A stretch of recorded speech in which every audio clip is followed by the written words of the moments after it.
যারা মাহফিল শেষ না করে বেরিয়ে গেলেন তারা হাদিসের পরিভাষায়, কারণ এরকম অনেক রাত অনেকের কেটে যায় বিশ্বকাপ খেলা দেখতে, যায় না যায় না, অনেকের রাত কেটে যায় বিবাহের অনুষ্ঠান করতে, যায় না যায় না, অনেকের রাত কেটে যায় পিকনিকের আনন্দ ফুর্তি করতে। আর আমার জীবনের গুনাহটা মাফ হবে, জাহান্নামের খাতার থেকে নামটা কর্তন হয়ে আমার নামটা আল্লাহর ওলির খাতায় উঠবে। এজন্য আজকে রাতটা একটু জেগে আল্লাহর ইবাদত করতে পারলাম না, এটা আমাদের জীবনের ব্যর্থতা আর দুঃখ ছাড়া কিছুই হতে পারে না। কথা ঠিক না বেটি? কবি কি সুন্দর বললেন, জাগনা হয় জাগলো, জাগনা হয় জাগলো, अफलाक को साए तोली, आखिर तक सुना पड़ेगा खाक के साए तोली। পৃথিবীর মানুষ শুনে রাখো, এই রাতে জাগিয়া জাগিয়া কিছু সময় ইবাদত করো। এই জায়গাটা বিশ্বকাপ খেলা দেখার জন্য নয়, নেট চালায়া রাত সময় নষ্ট করবে সেজন্য নয়। এই রাত জায়গাটা একমাত্র আল্লাহর ইবাদতের জন্য। কিছু সময় জেগে জেগে তুমি আল্লাহর ইবাদত করো, কিয়ামত পর্যন্ত মাটির তলায় ঘুমিয়ে যাবে, কোন ফেরেশতাও তোমাকে ডিস্টার্ব করবে না। সুবহানাল্লাহ বলবেন না? তাহলে আমরা আজকের রাতটা কিছু সময় জেগে আল্লাহর ইবাদত করতে পারবো। আর যারা বেরিয়ে গেলেন, হাদিসের পরিভাষায় জিকিরে মজলিস থেকে রাসূলুল্লাহ বলছেন, ফাইদা যাকারাল্লাহ খালাসা, যখন আল্লাহর জিকির করা হয় ওই জিকিরের মজলিস থেকে শয়তান পালিয়ে যায়। কি পালিয়ে যায়? শয়তান পালিয়ে যায়। তো যারা আজকে এখানে আসছি, আমরা কি শয়তানের সঙ্গী হতে চাই? জোরে বলেন চাই? তাহলে যারা বাইরে আছেন তাদেরকে অনুরোধ করব, এই ময়দানে ঢুকে নিজের জীবনটা আল্লাহর ওলির কাতারে লিখিয়ে নেই। জোরে বলেন আমিন। রাজি আছেন তো ইনশাআল্লাহ? আজকে ছোট্ট একটা প্রশ্ন করতে যাই, এই ময়দানটা কিসের বাগান? একটু জোরে আওয়াজ করে বলুন কিসের বাগান? আর একবার জোরে চিৎকার দিয়ে বলুন কিসের বাগান? এই জান্নাতের বাগানে ঢুকবে কারা? নেককার না গুনাহগার? আর একবার বলুন কারা ঢুকবে? নেককার। তা আমরা যারা ঢুকছি কম বেশি গুনাহ আছে না নাই? জোরে বলেন আছে কিনা? এই গুনাহগার এখানে ঢুকলেন কেমনে? আসছেন আল্লাহর ওলির ইচ্ছাটা সবে। যে ওলি আল্লাহরা দিন রাত সারাক্ষণ জিকির করতেন কার? চিৎকার দিয়ে বলেন কার? সেই ওলি আল্লাহর ইচ্ছাটা সব এসেছেন। কিন্তু এখানে বহুত বেনামাজি, মিথ্যাবাদী, সুদখোর, ঘুষখোর, গান শুননেওয়ালা, সিনেমা দেখনেওয়ালা বড় ধরনের অপরাধী আছে না নাই? চিৎকার দিয়ে বলেন আছে না নাই? তো সেই বড় ধরনের পাপী জান্নাতের বাগানে ঢুকলেন কেমনে? সুবহানাল্লাহ বলবেন? দেখছেন আল্লাহর কত দয়া। আল্লাহর নবী ঘোষণা করেছেন, কোন গুনাহগার মানুষ যখন জান্নাতের বাগানে রওনা করে, এক একটা পা জমিনের বুকে রাখে, আল্লাহ রাব্বুল আলামিন অর্ডার দিয়ে দিলেন, ফেরেশতারা যাও, এই বান্দা পাপী গুনাহগার আজ আমার কোরআন শুনতে রওনা করেছে, আমি দেখতে পেয়েছি বড় বড় নাফরমান, প্রত্যেকটা কদমের বিনিময়ে 10-10টা নেকি তার আমলনামায় জমা করে দাও। আল্লাহু আকবার। আল্লাহর দয়া দেখলেন। শুনেন, মহান আল্লাহ রহমানুর রহিম সূরাতুল ফাতিহা আছে না নাই? জোরে বলেন আছে না নাই? আলহামদুলিল্লাহি রাব্বিল আলামিন। তারপরে কি? আর রহমানির রহিম, দয়ালুময় আল্লাহ। এই দয়াময় আল্লাহ আমাদের জন্য কত দয়া করলেন। এই ময়দানে কোনো গুনাহগার ঢুকতে পারবেন না, তাদেরকে বিশেষ বোনাস সওয়াব দিলেন, কদমে কদমে 10-10 থেকে। জোরে বলুন সুবহানাল্লাহ। শুধু তাই নয়, আল্লাহ রাসূল ঘোষণা করেছেন, মানুষগুলো যখন মাহফিলের গেটের কিনারায় চলে আসে, আল্লাহ রাব্বুল আলামিন অর্ডার দিলেন, ফেরেশতারা দাঁড়াও কম, আমার এই বান্দা বড় বড় পাপী গুনাহগার, আমলনামায় একটু খুলে দেখো কি পরিমাণ সওয়াব জমা হয়েছে। ফেরেশতারা বলবে, আল্লাহ গুনাহের দিনের 2 ভাগ নেক দ্বারা ঢেকে গেছে, 1 ভাগ গুনাহ এখনো দেখা যায়। তাহলে বলেন তো কত বড় গুনাহগার। আল্লাহ রাব্বুল আলামিন জানায় দিলেন, যাও ফেরেশতারা, ওরা যেহেতু কোরআনুল কারীমের মাহফিল এসেছে, কোরআনুল কারীমের আলোচনা শুনবে, ওই কোরআনুল কারীমের খাতিরে বাকি গুনাহগুলো নেক দ্বারা ঢেকে দাও। আল্লাহু আকবার। আল্লাহর কত দয়া। মায়ের সাথে অন্যায় করলে মা খানা বন্ধ করে দেয়, বাবার সাথে অন্যায় করলে বাবা তেজ্য পুত্র করে দেয়। আর আল্লাহ 30-40 বছরের পাপী গুনাহগারকে আল্লাহ ময়দানে ঢোকানোর জন্য 2টা বোনাস সওয়াব দিলেন। 1 নম্বর দিলেন কদমে কদমে 10-10 নেকি, দ্বিতীয় বোনাস দিলেন কোরআনুল কারীমের খাতিরে ওই যে গুনাহগুলো দেখা যায় এই গুনাহগুলো নেক দ্বারা ঢেকে দাও। জোরে বলুন সুবহানাল্লাহ। রাসূলুল্লাহ বলেছেন এই মানুষগুলো যখন শেষ মোনাজাত পর্যন্ত বসবে, যারাই বসবেন জানি না এই সুনসিব সকলে আছে কিনা, কারণ জান্নাতের বাগানে বসলে একমাত্র খুশি আল্লাহ, নারাজ কে? জোরে বলেন কে? আরো জোরে চিৎকার দিয়ে বলেন কে? তাহলে আমরা কি শয়তানকে খুশি করবো? রাসূলুল্লাহ বলেছেন মুয়াজ্জিন যখন আজান দেয় প্রথম কি বলে? জোরে বলেন না কি বলে? আল্লাহু আকবার ধ্বনি দেয়।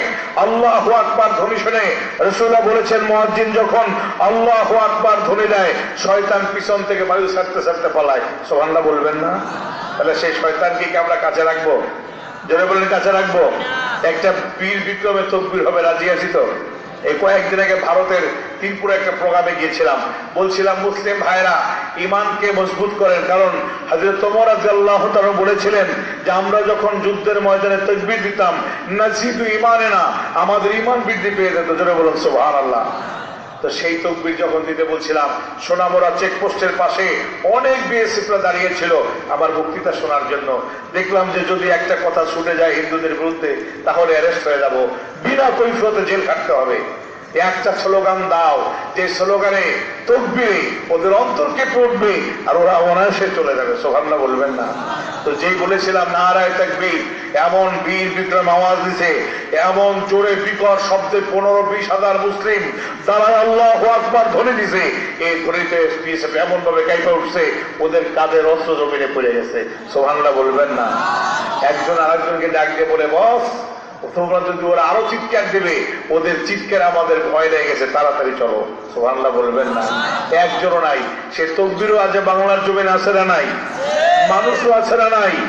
শুধু ওই ন্যাংটা ছবি, উলাঙ্গ ছবি আর ইউটিউব দেখতে দেখতে, নাটক দেখতে দেখতে আমাদের ইমান দুর্বল হয়ে গেছে। কথা ঠিক না বেঠিক?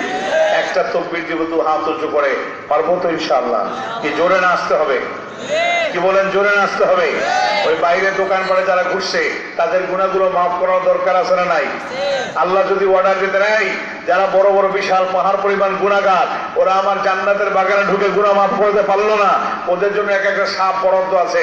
ময়দানে ঢুকলে শেষ পর্যন্ত না থাকলে সাপ কামড়াবে, কেউ ঘরে থাকতো সব পাগলের মতো ছুটে তাড়াতাড়ি চলো সাপ আসতেছে। কিন্তু ভাইজান আল্লাহ বলছেন ওলা ইয়ানজুরিলা কুলুবিকুম, আমি তোমার অন্তর দেখবো, তুমি আমাকে অন্তর দিয়ে ভালোবাসো কিনা। কথা ঠিক না বেঠিক? তাহলে তাকবীরটা জোরে হবে না আসতে হবে? জোরে বলেন জোরে হবে না আসতে হবে? হাত দুটো উঁচু হবে কার জন্য? এই দুই হাতের মালিক কে? একটা বীর বিক্রমে 2 হাত তাকবীর দেব। শুনছিলেন 5ই মে শুক্রবার কিয়ামত হবে, কয়েক বছর আগে শুনছিলেন না?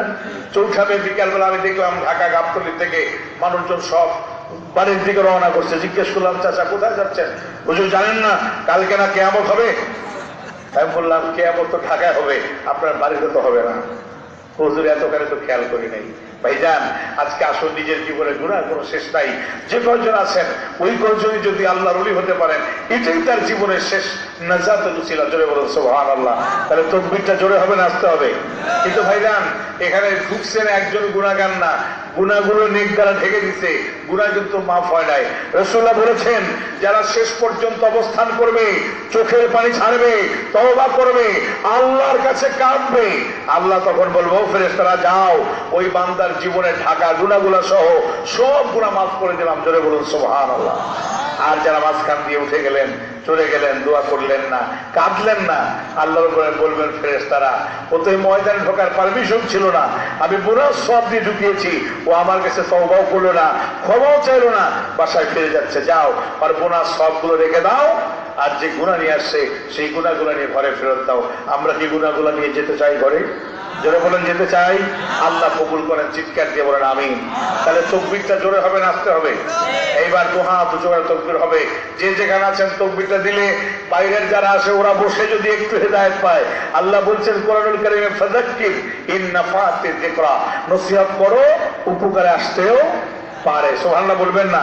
তাহলে তাকবীরটা জোরে হবে না আসতে হবে? হাত ধরে জাগবো তো ইনশাআল্লাহ, দেখে কত আওয়াজ হয়। এই গভীর রাতে আল্লাহ আমার ভাইদের তকবীর গুলো হযরত ওমরের সাথে কবুল করো। চিৎকার দিয়ে বলেন আমিন। নারায়ে তাকবীর। আলহামদুলিল্লাহ 50% হয়েছে, 100 হয় নাই। ভারতের তুলনায় 50 হয়েছে। আর একটু জোরে পারা যাবে না? হাতগুলো কিন্তু খুব জোরে জাগে নাই, এবার বীর বিক্রম স্পিডে জাগবে। রাজি আছি তো? শয়তান কিন্তু পিছন থেকে পালাইবে। আমরা কি শয়তানকে কাছে রাখতে চাই? জোরে বলেন চাই। তাহলে তাকবীরটা জোরে হবে না আসতে হবে? এবার বীর বিক্রম এক তাকবীর হবে, নারায়ে তাকবীর। আলহামদুলিল্লাহ এবার 70% আছে। আর 30% পারবেন না? গভীর রাত থেকে ঘুম আসতেছে, ঘুমটা একটু ক্লিয়ার করে আলোচনা শুরু করবো ইনশাআল্লাহ। তাকবীরটা আর একটু জোরে হবে তো? কিন্তু এই যে হাত উঁচু করছেন, মনে করছেন নাকি হুজুর আমাদের মানে এক্সারসাইজ করাচ্ছে? এই তাকবীরে হাত দুইটা যদি আল্লাহ একবার কবুল করে, গোটা 40 বছরের গুনাহ মাফ। সুবহানাল্লাহ বলবেন না? তাহলে তাকবীরটা জোরে হবে না আসতে হবে? হাতগুলো জাগবো তো এবার। একটা লোকও কিন্তু কাশি দেন না, জোরে দিলে তো কাশি হয়, ঠিক কিনা? কণ্ঠস্বর জোরে আওয়াজ হয়ে কাশি হয় না? একজনও তো কাশি দিলেন না, তো কি জোরে দিচ্ছেন? ওই পিছের লোকেরা বলতেছে সামনেরটা জোরে দেখ, আপনি একটু আস্তে আস্তে দিলে হবে। তো সামনের লোক কোরমা পোলাও খাবে, ওনারা সাদা ভাত খাবে নাকি বলেন? এই যে তাকবীরটা জোরে হবে, রাজি আছে তো ইনশাআল্লাহ? আর এই তাকবীর একটা দাম আছে না নাই? জোরে বলেন আছে কিনা? শেখ সাদির রহমতের উল্লেখ করেছিলেন, এক যুবকের বিবাহ করেছে 12 বছর। কত বছর? 12 বছর। ছেলে সন্তান হয় না। বহু জায়গায় মান্যত করেছে, মাজারে, বাবার দরবারে, এতিমখানা, লিল্লা বড়ি, ছেলে সন্তান হয় না। ছেলে সন্তান দেওয়ার মালিক কে? চিৎকার দিয়ে বলেন কে? ওই লোক যুবক মনের গোসায় গাছতলায় বসে রাগ করে বলছে, আল্লাহ সব জায়গায় মান্যত করলাম, ছেলে তো হইলই না। এইবার যদি আমার স্ত্রী গর্ভে একটা ছেলে হয়, আমি শয়তানকে একটা সৎকা দেবো। আল্লাহর সাথে রাগ করে বসছে। দেখেন না, সেদিন এক ছেলে আমাকে বলছে রং করে, হুজুর আল্লাহ বানাইছি তো খাওয়াইলো না কা? তাই আমি বললাম 40 বছর খাওয়াইলো তো নামাজ পড়লি না কে? কি কথা ঠিক না বেশি? এই 40 বছরে তো রোগ দেয় নাই, সিলেটের হসপিটালে শোয়ায় নাই। কত যুবক কি আম শক্তি, রাস্তায় হাঁটো, মস্তানি করো, তোমার জিহ্বা 2 দাঁতের মাঝখানে ফেলে কেটে দেয় নাই, তোমার চোখ অন্ধ বানায় নাই। কেন? আল্লাহ বলছেন, বান্দা আমি এখন রহমান রহিম নামের দিকে তাকায় আছি। এই পাপী যদি এখন চিৎকার দিয়ে হৃদয় খুলে আমাকে আল্লাহ বলে ডাক দেয়, আমি ওর জীবনের সব গুনাহ মাফ করে দেবো। নারায়ে তাকবীর। 75% আছে। আর একটু জোরে পড়া যাবে না? আল্লাহ কবুল করেন, জোরে বলুন আমিন। তবে ভাইজান আরেকটা স্লোগান হবে, আল কোরআনের আলো কোথায় কোথায়? এই যে ঘরে ঘরে চলো বলেন, কেউ পড়েন না, ঘরে ঘরে চলবে কেন? বিদ্যুতের সুইচ টিপতে জ্বলে উঠবে। আমি কয়েকদিন আগে সাফার গেছিলাম নওগাঁ বর্ডারের পাশে, সন্ধ্যাবেলা দেখি হিন্দুরা লুল্লুরি বাজায়। তো ওরা হোক বিধর্মী, ওদের ধর্মীয় অনুশাসন পালন করে না করে না? আর আমার দেশের ছেলেদের প্রত্যেকের মোবাইলে দামি দামি মোবাইলে গানের অভাব নাই, কোরআন তেলাওয়াত সকালবেলা নাই, সন্ধ্যাবেলা নাই। কথা ঠিক যাবে ঠিক? সেই মুসলমান যদি বলে আল কোরআন আলো ঘরে ঘরে চলো, এটা সম্পূর্ণ মিথ্যা না? ঘরে ঘরে চলতে হলে তো সকলের জবানে কোরআন থাকতে হবে। কথা ঠিক কিনা? কোরআনে যদি জবানে কোরআন শরীফ না থাকে তাহলে ঘরে ঘরে চলবে? তাহলে আজকের থেকে স্লোগান একটু পরিবর্তন হবে, ভুয়ো স্লোগান আর দিয়েন না।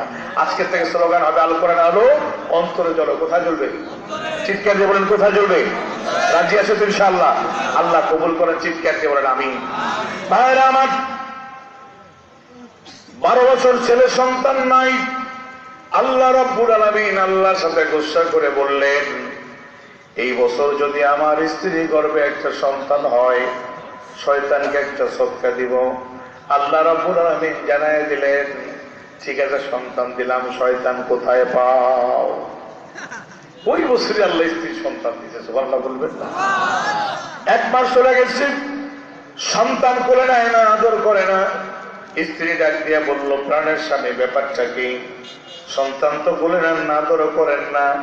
বলে, দেখো আমি একটা মান্যত করেছি উল্টা পাল্টা, এই মান্যত পূরণ না করা পর্যন্ত ওয়াজিব আদায় হবে না, আমি গুনাহগার থেকে যাব। আমি শয়তান কোথায় পাবো, সদকা কাকে দিব? স্ত্রী বলে, বিয়াত বলে এরকম মানুষ থাকে, শয়তানকে সদকা মানত করে। তাই শোনেন, আমাদের মসজিদের ইমাম সাহেব যথেষ্ট জ্ঞানী করি, ইমাম সাহেবের কাছে যান। ইমাম সাহেবের কাছে গিয়ে বলল, হুজুর খুব বিপদে পড়ে আছি। হুজুর জিজ্ঞেস করে, লাল মিয়া 30 বছর তো বেটা আমি এখানে মতে করি, কোনোদিন মসজিদে দেখি নাই, নামাজ পড়তে এসেছো? যে না হুজুর বিপদে পড়ে আসছি। এখনো নামাজ পড়বি না?